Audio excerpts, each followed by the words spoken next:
बिस्मिल्लाहिर्रहमानिर्रहीम। नाज़रीन अस्सलाम वालेकुम। मैं हूं आपका मेज़बान साबिर शाकिर वफाकी दारुल हुकूमत इस्लामाबाद से कुछ ताज़ा तरीन इत्तलात और अपने आपसे शेयर करते हैं। हालात व वाक़यात में थोड़ी सी अंगड़ाई, कोई थोड़ी सी बेहतरी की उम्मीद आ रही है। एक तरफ पकड़ धकड़ भी जारी है, गिरफ्तारियां भी जारी हैं, उठाया भी जा रहा है और सियासी जमातों के खासतौर पर पाकिस्तान तहरीक इंसाफ पे फोकस किया हुआ है। क्रश PTI और क्रश इमरान खान, वो प्रोजेक्ट आहिस्ता आहिस्ता चल रहा है लेकिन पसपाई हो रही है, उसमें कामयाबी हासिल नहीं हो रही और अभी भी लोगों को मजबूर किया जा रहा है कि वो पार्टी छोड़ दें, पाकिस्तान तहरीक इंसाफ छोड़ दें, इमरान खान साहब से लाताल्लुकी का ऐलान करें। और पाकिस्तान तहरीक इंसाफ के इस वक्त भी 90% टिकट होल्डर्स जो हैं, जिनको टिकट अलॉट हुआ है, वो रूपोश हैं, वो अपने घरों पर नहीं हैं और बुनियादी इंसानी हकूक, सियासी आज़ादियाँ मुकम्मल तौर पर सलब हैं और उसमें किसी किस्म की कोई बेहतरी जो है वो अभी तक नहीं आई। जुडिशरी इस वक्त एक्टिव हो चुकी है, अदलिया से उम्मीदें जो हैं, लोगों की उम्मीदें वाबस्ता हो चुकी हैं। उसकी वजह यह है कि चीफ जस्टिस काजी फैसल साहब के आने के बाद एक मैसेज जरूर गया है कि जनाब अब अदलिया जो है वो खामोश नहीं बैठेगी और जो मामला अदलिया तक पहुंचेगा उसको आइन और कानून के मुताबिक निपटाया जाएगा और उसमें इंटरफेरेंस बर्दाश्त नहीं की जाएगी। आज उसकी एक जिंदा मिसाल भी आपके सामने रखेंगे और सबूत के साथ रखेंगे कि किस तरीके से लोगों को प्रेशराइज किया जाता है और खासतौर पे ऑनरेबल जजेस को कैसे दबाव में लाया जा रहा है। आज एक और मिसाल भी सामने आ गई है क्योंकि जो 17 महीनों से एक फाशिस्ट तर्ज हुक्मरानी और फाशिस्ट सोच चल रही है, उसका ये तसलसल अभी तक खत्म नहीं हुआ और निगरान हुकूमत में भी वही तमाशे हो रहे हैं जो कि 15 जमाती हुक्मरान इत्तेहाद के दौर में हुए थे। सूरत हाल ये है कि अदलिया की तरफ से जो बहुत वाज़ेह और लाउड एंड क्लियर मैसेज आ रहा है कि जनाब अब हम शायद एग्जेक्टिव को मनमानियां नहीं करने देंगे और जो शाह से ज्यादा शाह के वफादार हैं उनको अब कानून के कटहरे में लाकर खड़ा करना होगा और उसका सिलसिला भी, उसका आगाज भी हो चुका है।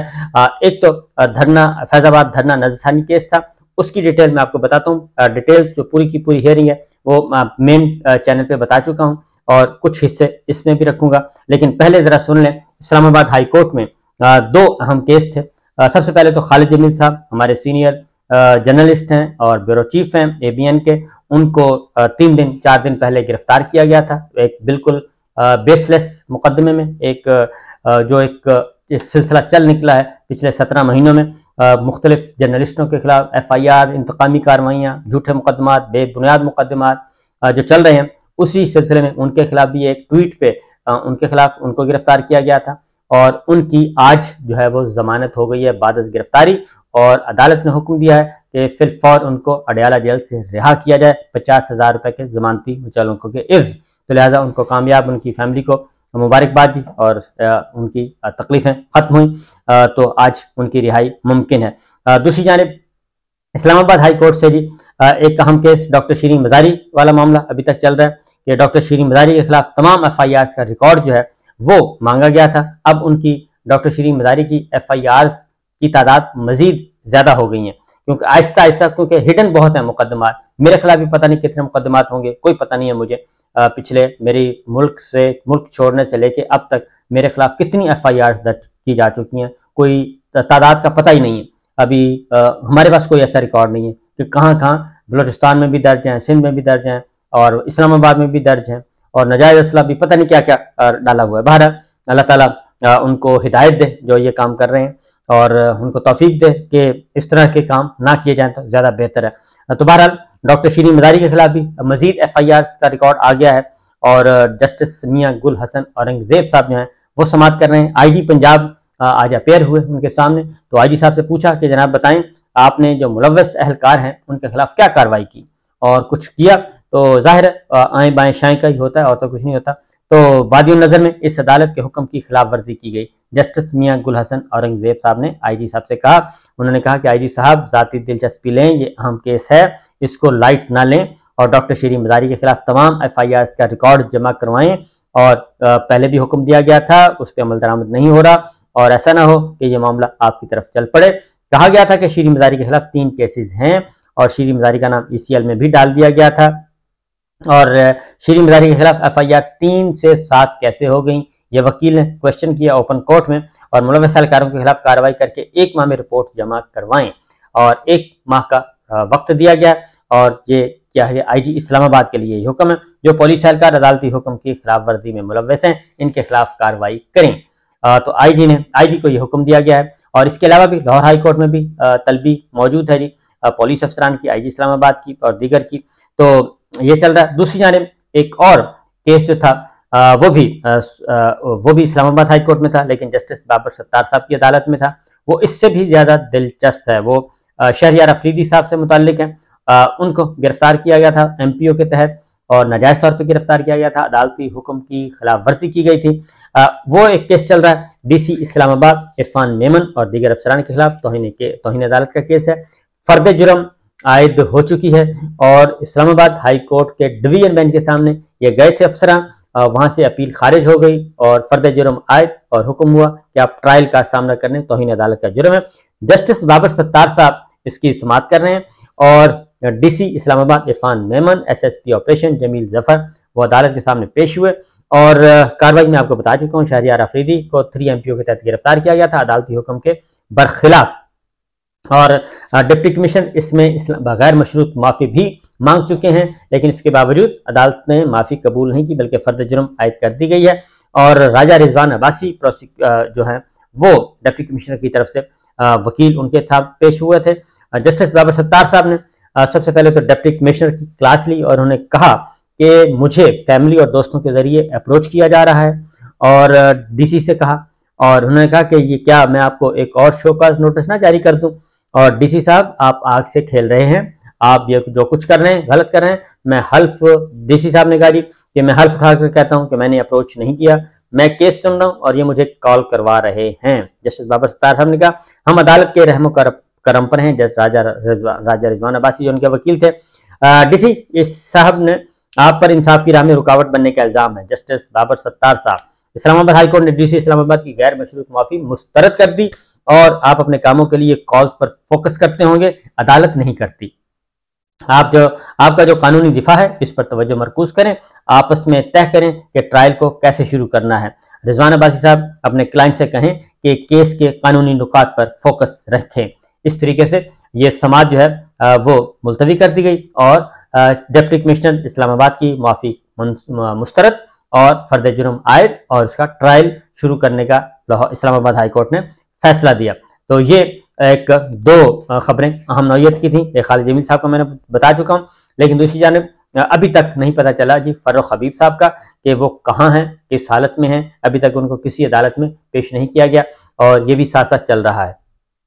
अब आते हैं जो सुप्रीम कोर्ट में फैजाबाद धरना केस था, उसका एक पोर्शन में आपको बताता हूँ। जो हुक्म आखिर में दिया गया है, हुक्म ये दिया गया कि 1 नवंबर तक समाअत मुलतवी कर दी गई है और 27 अक्टूबर तक तमाम जो फरीकैन हैं उनको कहा गया है कि आप तहरीरी तौर पे मारूजात अपना मौक़िफ़ जमा करवा दें, जो भी करवाना है। और समाअत के इख्तिताम पर चीफ जस्टिस साहब ने सूरह तौबा का जिक्र किया कि ऐ ईमान वालों, अल्लाह से डरो और सच्चे लोगों का साथ दो।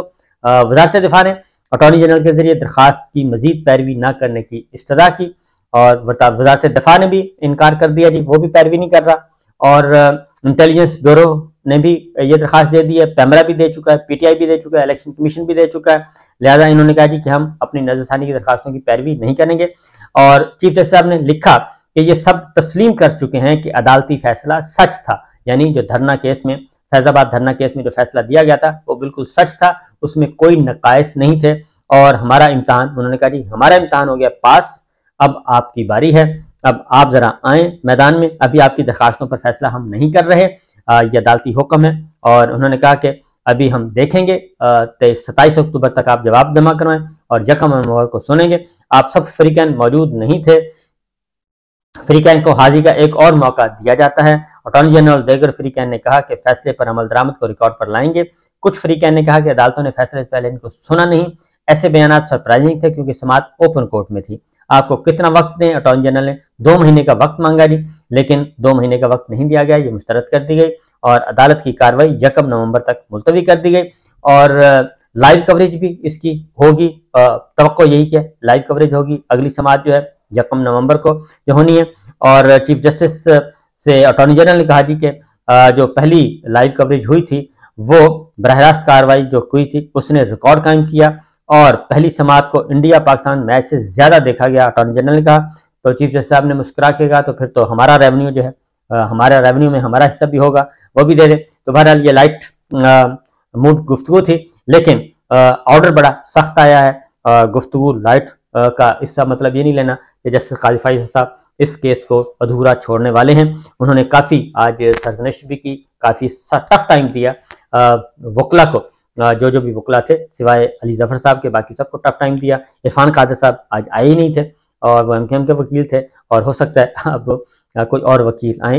इरफान कादर साहब शायद ना आए, क्योंकि जब ये जिस दिन हालात में ये नजरसानी की दरख्वास्त दायर की गई थी उस वक्त इरफान कादर साहब जस्टिस काजी फाइज साहब के दूसरी तरफ थे, आज वो दूसरी तरफ है।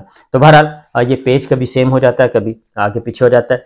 तो ये सिचुएशन इस वक्त चल रही है जी, और हालात वाक़यात मैं आपके सामने रख चुका हूँ। ये मुकदमात थे अहम नौयत के। इमरान खान साहब के बारे में बता दूं एक अहम खबर कि अडाला जेल में उनको बी क्लास दी गई थी, लेकिन अब हमारे पास इत्तलात हैं कि जनाब बी क्लास उनको नहीं दी गई, उनको सी में रखा गया, यानी कि नॉर्मल कैदियों वाला जो होता है सलूक वही किया जा रहा है, और कुछ देर के लिए उनको रखा गया था। लेकिन अब लेटेस्ट इंफॉर्मेशन है कि नहीं जनाब, बिल्कुल सी क्लास है, नॉर्मल कैदियों वाली है, उसमें कोई एडिशनल सहूलत नहीं दी गई। और जो अदालत का हुक्म था, हालांकि वो अंडर ट्रायल इस वक्त मुल्जम है, कैदी नहीं है, लेकिन उनके साथ सलूक जो किया जा रहा है वो कैदियों वाला किया जा रहा है, वही जो अटक में किया जा रहा था। इसलिए ये मैंने कहा बता दूं, हमारे सोर्सेज ने बताया है कि जनाब इमरान खान साहब जो हैं वो नॉर्मल क्लास में रह रहे हैं, आम कैदियों वाला सलूक उनसे साथ किया जा रहा है, कोई स्पेशल उनके साथ स्पेशल स्टेटस नहीं है। तो ये सब कुछ इसलिए हुआ है कि इमरान खान साहब जो हैं वो माजरत कर चुके हैं, यानी कि उन्होंने इनकार कर दिया है कि वो किसी भी सूरत में कंप्रोमाइज नहीं करेंगे और वो अपने असूली मौक़िफ़ पर कायम रहेंगे।